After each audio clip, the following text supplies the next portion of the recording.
And the first article I got for you, ladies and gentlemen, Ubisoft is back in the headlines. Once again, at least in my opinion, they're effing up.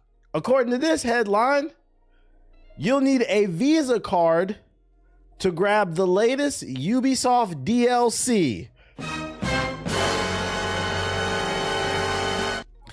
Ubisoft has announced that it has entered a 3-year partnership with credit card giant Visa in Europe. For the company's first act as corporate partners, Ubisoft is launching exclusive in-game DLC that is only accessible to Visa card holders in the UK and Europe. That's right, ladies and gentlemen. The company that's fresh off of selling off a large portion of their catalog to a conglomerate overseas because they were struggling to stay afloat, aka they needed money. They said, you know what would be a good idea?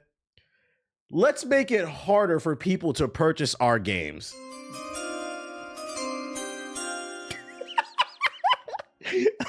In a press release, the company revealed that Visa card holders will get access to a Dance in Just Dance 2025. We're locking content behind credit cards. Now, granted, I think most people do have Visa cards, but still not everybody does. Some people have Amex. Some people got MasterCards. Some people don't got credit cards. What about, especially like, because I would imagine a lot of kids like playing Just Dance. What about the kids who go to GameStop and buy physical copies, or they literally go to GameStop to buy like the gift cards for VC because they don't have a credit card or some shit like that?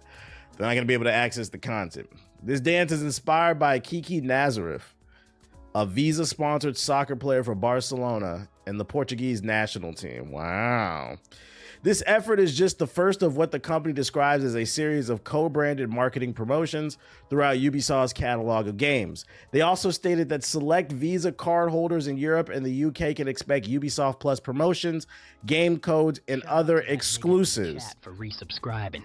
It's rough out here, so you a real ass nigga for that. Shout out to Mac No Sauce and Tanley with the sub. Now that makes sense, giving extra perks to Visa card holders, like maybe like a 10% discount or something like that, because you know you build up points on your card and stuff. That makes sense, but locking the content specifically behind a credit card, for me, this is not going to inspire. Imagine going to the store to go pick up the latest Just Dance content. As a token of my appreciation, here's a bit for you.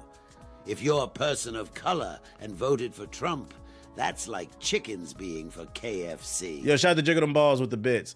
It's like, imagine just going to the store and you're about to buy the latest Just Dance DLC for your kid because you don't want to put your credit card information on the PlayStation account.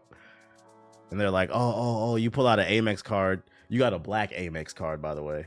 You got a black American Express card. They said, oh, we can't take that. We know by you holding this black American Express card, you are probably part of the 1% of the population that actually holds this because you're fucking rich. We can't take that. It's not a Visa.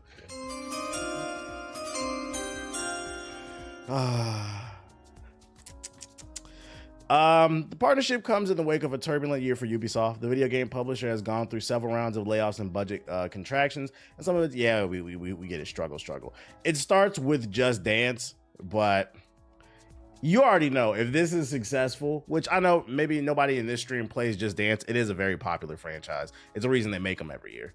Just Dance is Ubisoft's version of Madden or 2K or FIFA or NHL. They make them every year because it's easy to make and it prints money for like the casual audience. And if this sells well with the casual audience, this is a test, by the way. So I'm gonna go ahead and call, hey, all my European viewers, come to the front. You're probably not in the live stream, but when you see this on Hokage highlights later, when it's uploaded, this is a challenge for you guys.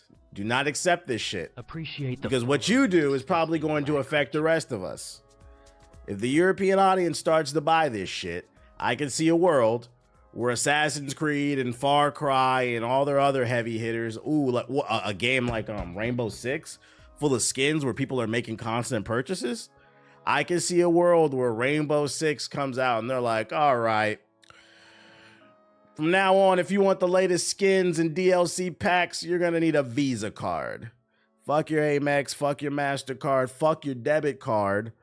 Fuck your Venmo, fuck your Zelle, fuck your Cash App, Someone raids TV. and fuck your Bitcoin, Reminds bitch. me of that time I raided. Yo, shout out to Rain King with the sub, appreciate it.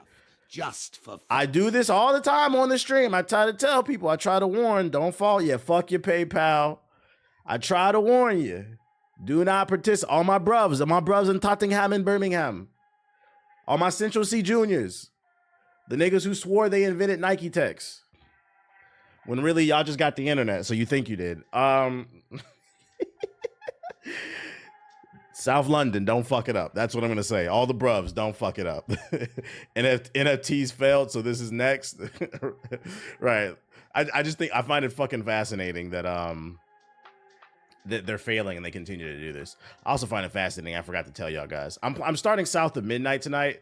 I have an extra copy to give away. I forgot to pin it to the top of the chat. I have an extra copy to give it away.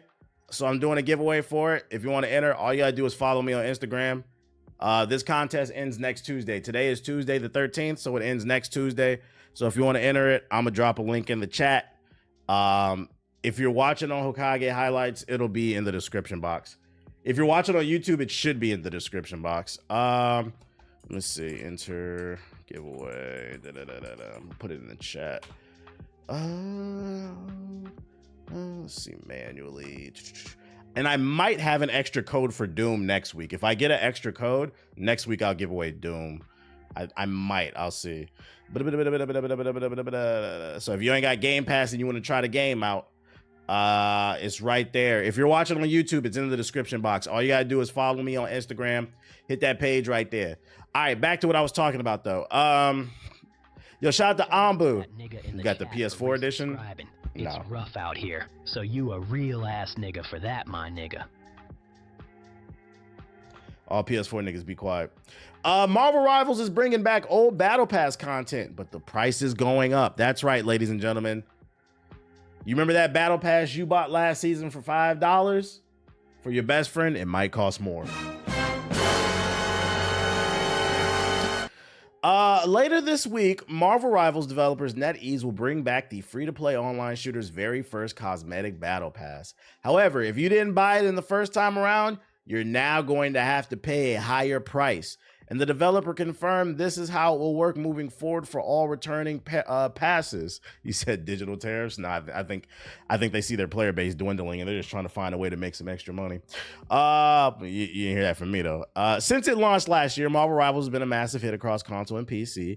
And since the start, Marvel Rivals has featured a fairly generous battle pass system. Like many other free-to-play games in 2025, you can play the game and earn free rewards during each season as part of the active battle pass or spend some money to unlock a premium version of the pass that offers more rewards. However, unlike most other games, once you buy a pass in Rivals, you're free to unlock its rewards whenever you want.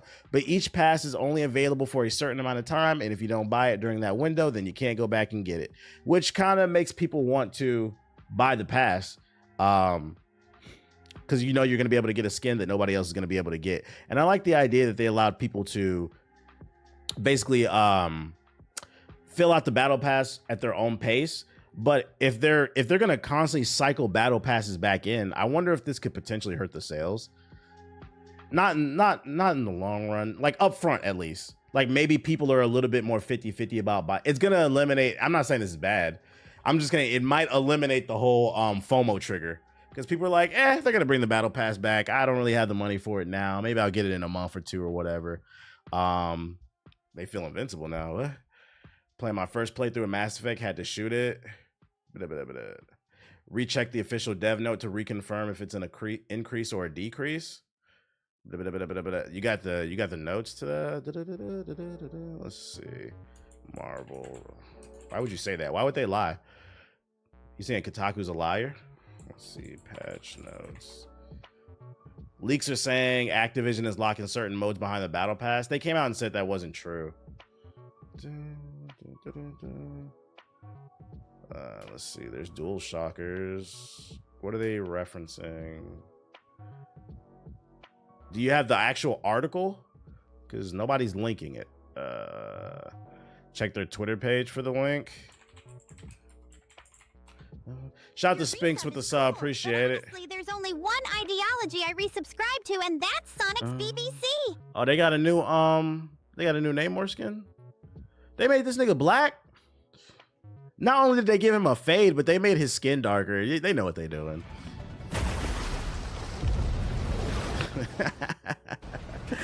Yeah, it's woke now. My man about to drop a mean New Jack Swing album. The skin goes hard. I ain't buying it, but the skin is fire. He got that shit on. He got that shit on. The Puerto Rican Namor. Let's see. Is this it right here?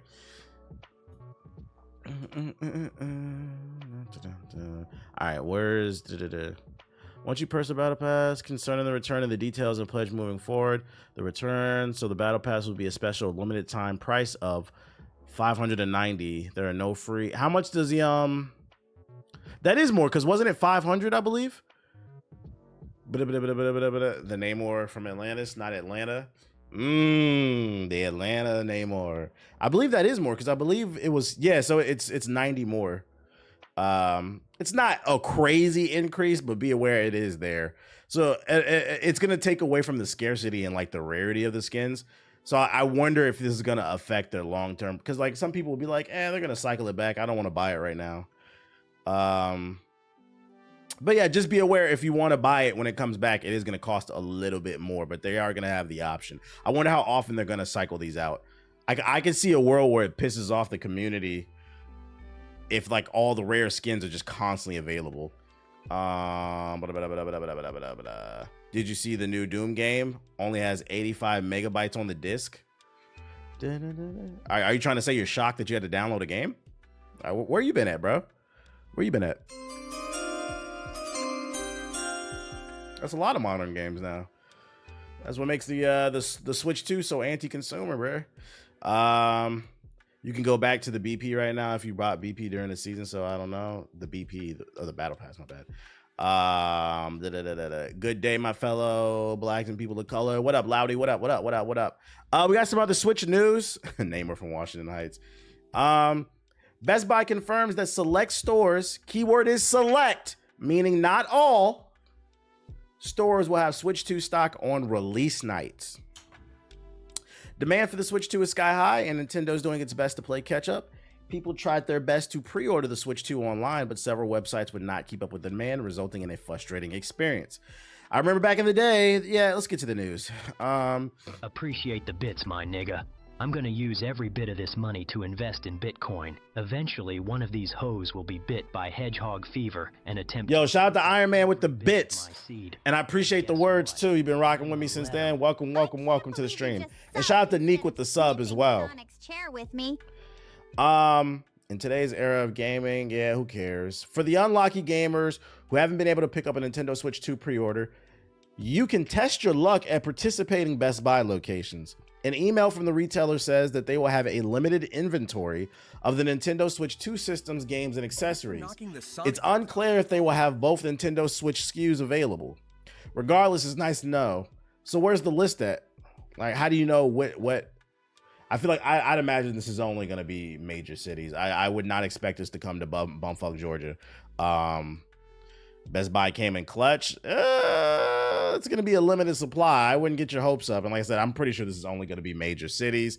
Also, another thing you have to take into consideration too, the human element. I remember when I used to buy physical copies of 2K and I would get the $100 edition of it.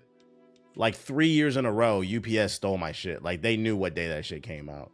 I can see a world where Best Buy employees low-key buy it for themselves, the Switch 2.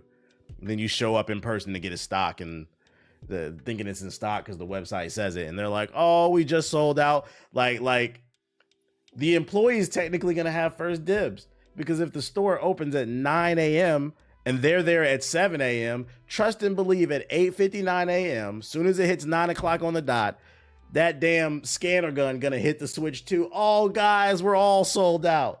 Yo, dumbass waited in line till fucking... You was up at 3 in the morning waiting in line till 9 a.m.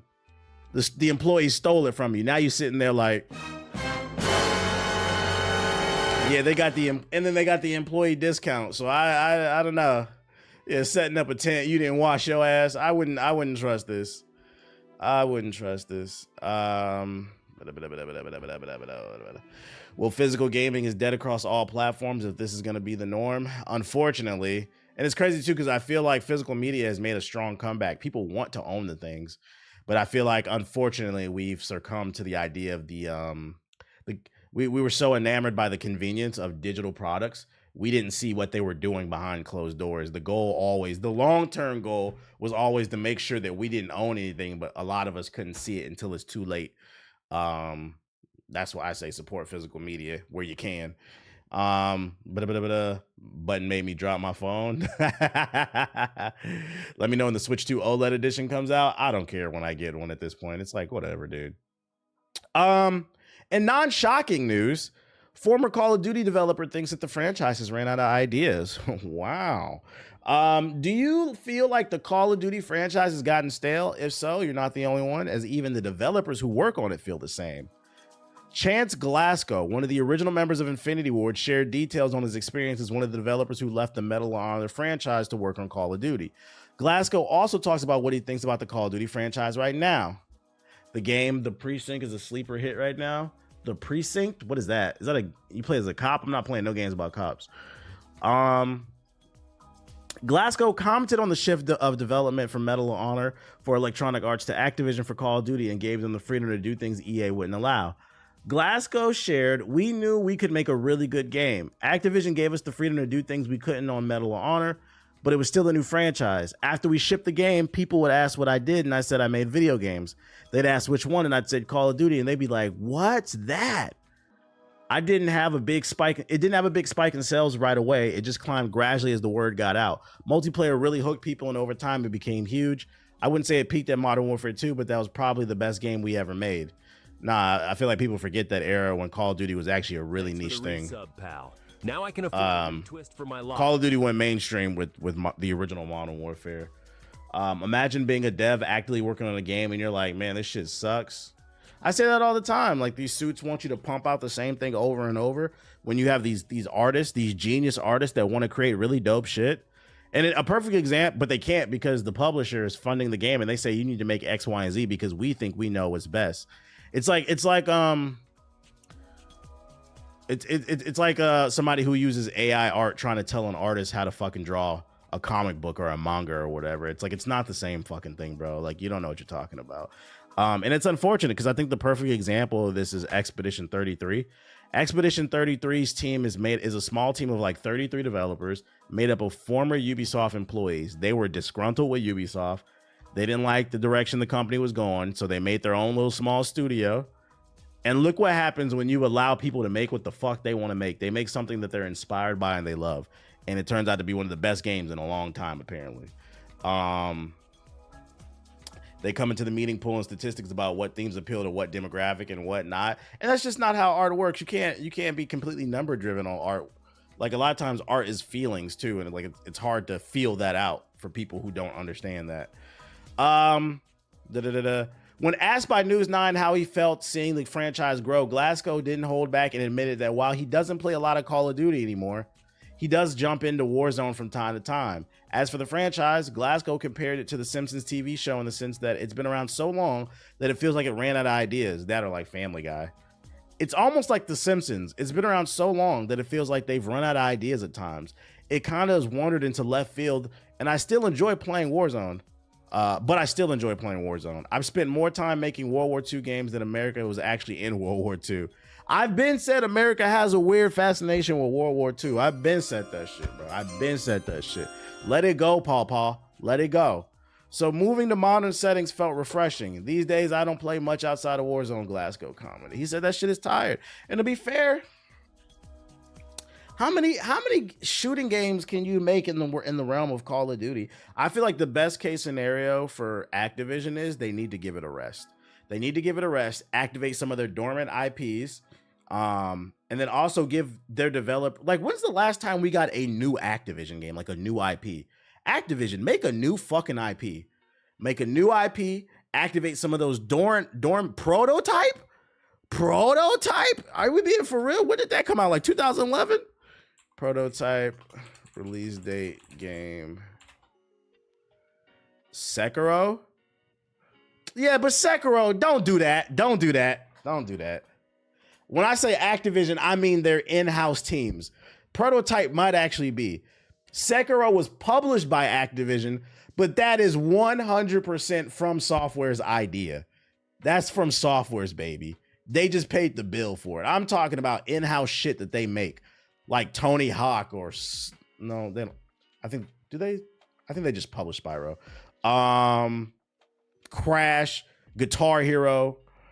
Don't do that. Y'all giving Activision way too much credit talking about some Sekiro. Get the fuck out of here. Prototype 1 was so good. They should bring this franchise back. Make a new IP, bro. I think the best case scenario, if they want to continue to milk Call of Duty, just let us miss it. Like, go to every other year, maybe every other like every 3 years. The annual release thing needs to go, and this applies to everything. Fucking 2K, Assassin's Creed, Call of Duty. Make some new games. Expedition 33 has proven people want new games.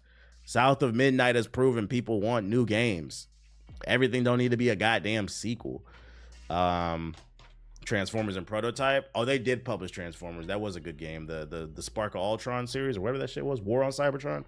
That was a good series. It gets burnt out. I miss the era of the trilogy and then move on. The trilogy, move 3 games, we move on. These motherfuckers have gotten so high with the numbering of the games, they don't even number the games anymore, which is another psychological trick. Y'all know that, right? Instead of calling it Call of Duty 4, they'll call it Call of Duty The Fall of America. Because subconsciously, when people see very large numbers like 7, it turns them off, and they'll be like, "Oh my god, it's a cash grab." Parents were followed in crime alleys. But you know what doesn't make people think of something as a cash grab? Instead of calling it Assassin's Creed 20, you call it Assassin's Creed Shadows. You see what I'm saying? A little psychological trick, in case you didn't know. What else I got for you? Take a fucking break, Activision. Take a fucking break. Speaking of who's not taking a break, Fallout has been renewed for Season 3 already with Amazon. Season 2 has not came out yet. Season 2, not only has it not came out, we're still a ways out. It doesn't come out till December. And it's been renewed for Season 3. I hope Season 2 is as good as Season 1, and I hope they're not getting ahead of themselves. You see Ubisoft got 9 Assassin's Creed games in development? Where you read that at? What the fuck? I know there's Assassin's Creed Jade coming, the mobile game. Assassin's Creed Hex, which is like that witchcraft shit. I don't know what else is coming though. I think there's one in like the ancient Aztecs, like Mexico or some shit. Oh yeah, the Black Flag remake. It might be 1,000. What's this article you linked? Here's a sneak peek of the G.I. Joe Snake Eyes video game.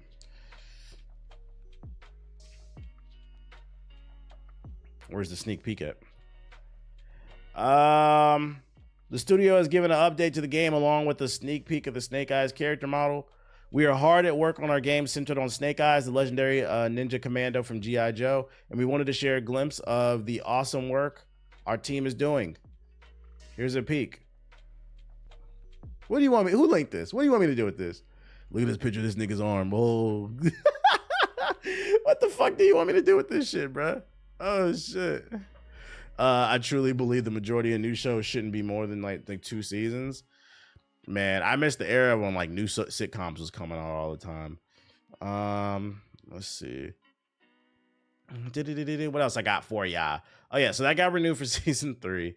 I'm not like a super G.I. Joe fan. I'm gonna try to get into G.I. Joe with the Energon universe. There's a new comic book coming out tomorrow.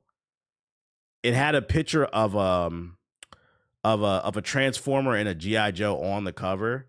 They're like combining the universes. So I'm gonna try to get into the Energon shit. I'm gonna probably cop number 1 if I find it in the store. But yeah, I've never really read G.I. Joe.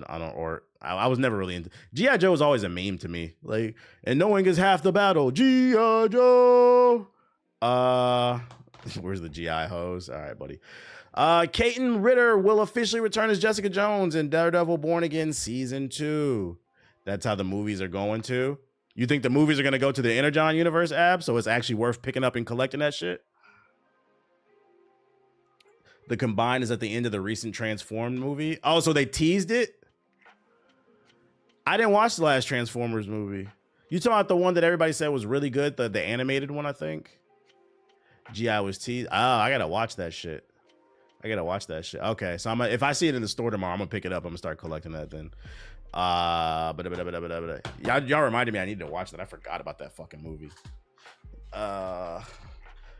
Nah, the Beast Wars joint. Oh, I did see the Beast Wars one. I walked out midway in the movie. That movie's ass. I thought y'all were talking about the animated one that came out like a year ago. Ethos kept saying it was like the best movie of the year. The trailers didn't sell it. I'm not watching that Beast Wars shit. I watch that shit on YouTube. I'm not watching that. That movie sucks.